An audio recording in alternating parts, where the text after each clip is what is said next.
Salam shabab, كنتمنى تكونوا بخير. Donc في هذه الفيديو غنشوفوا واحد البروبليم en relation avec chapitre ديال الفلتراج لينيير bien sûr في الالكتروسينيتيك. دونك قبل ما نبدا الكوريجي ديال هذا البروبليم بالنسبه للناس اللي باقي ما فاهمينش لو شابيتر ديال الفلتراج لينيير et les deux chapitres de l'amplificateur opérationnel en régime linéaire ou bien en régime non linéaire, mais le régime sinusoïdal forcé. Veuillez me contacter sur WhatsApp, le numéro dans les descriptions bien dans les commentaires.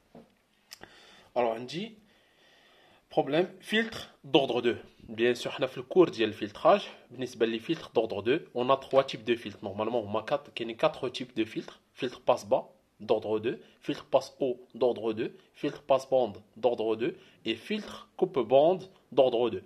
بالنسبة للفiltre coupe-bande d'ordre 2 et elle est hors programme. Ça fait que je vais prendre une lettre de les filtres. Donc, puisque le filtre c'est un filtre d'ordre 2, soit il y a un filtre passe-bas, ou bien filtre passe-haut, ou bien filtre passe-bande. Alors, la première question, on place en série avec une résistance R qui est égale à 1 kΩ, une capacité C qui est égale à 1 microfarad, en parallèle avec, bien sûr, une bobine d'inductance L qui est égale à 30 milliohms. La première question, établir la fonction de transfert de ce filtre H bar qui est égale à la sortie sur l'entrée, donc US bar sur UE bar, en fonction de L, C, R et oméga. Alors, en général, les problèmes du filtrage, qui est la question est déterminer la nature du filtre de manière qualitative. On a deux méthodes pour déterminer la nature du filtre, soit à partir de la fonction de transfert, et l'un dit la fonction de transfert, je peux déterminer la nature du filtre. Parfois, on dit l'expression de la fonction de transfert qui est déterminer la nature du filtre. Dès le départ, la première question, donc on a un la question déterminer la nature de ce filtre de manière qualitative. Donc, je vais dire l'étude du circuit en basse fréquence et en haute fréquence. D'accord? Donc, en basse fréquence, bien sûr, on travaille en notation complexe. On dit la tension d'entrée, UE bar, R, la résistance reste telle qu'il est. La bobine, on remplace la bobine par l'impédance ZL et le condensateur par l'impédance ZC. Et la sortie, il est pris aux bornes de ZC. D'accord? Avec les expressions de ZL bar est égal à GL oméga et ZC bar c'est 1 sur GC oméga. Tu as démontré le cours du régime sinusoïdal forcé. Alors, en basse fréquence, c'est-à-dire que la pulsation ou bien la fréquence tend vers la valeur 0. D'accord? Et si la pulsation tend vers 0, ZL, l'expression de ZL c'est GL oméga et ZC bar c'est 1 sur GC oméga. Donc on remarque que ZL tend vers quelle valeur? Donc C oméga tend vers 0, c'est-à-dire que ZL tend vers la valeur 0.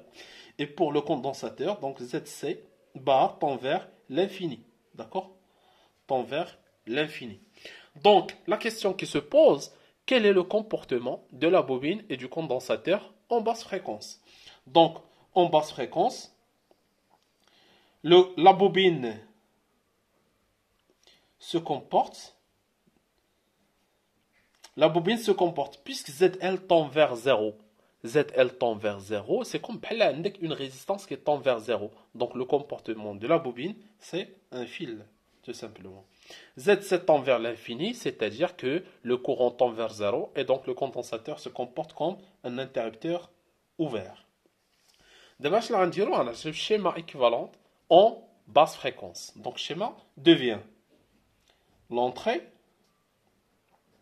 ELT, E bar, la résistance R, et puis on remplace donc la bobine ou bien ZL par un fil,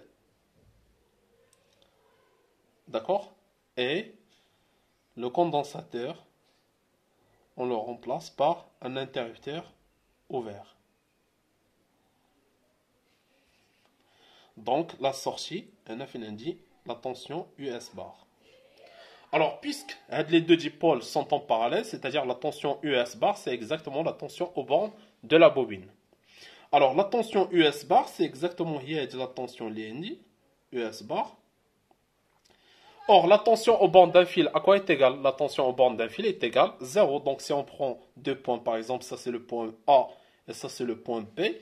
US bar est égal au potentiel au point A moins le potentiel au point P. Or, puisqu'on a un fil ici, pas de dipôle, c'est-à-dire que le point A coïncide avec le point B. Et donc, on tire directement que la tension de sortie en basse fréquence est égale à 0. Donc, qu'est-ce qu'on peut dire? On peut dire que ce filtre, il coupe les basses fréquences. Et la réponse du filtre est égale à 0 lorsque la fréquence tend vers 0.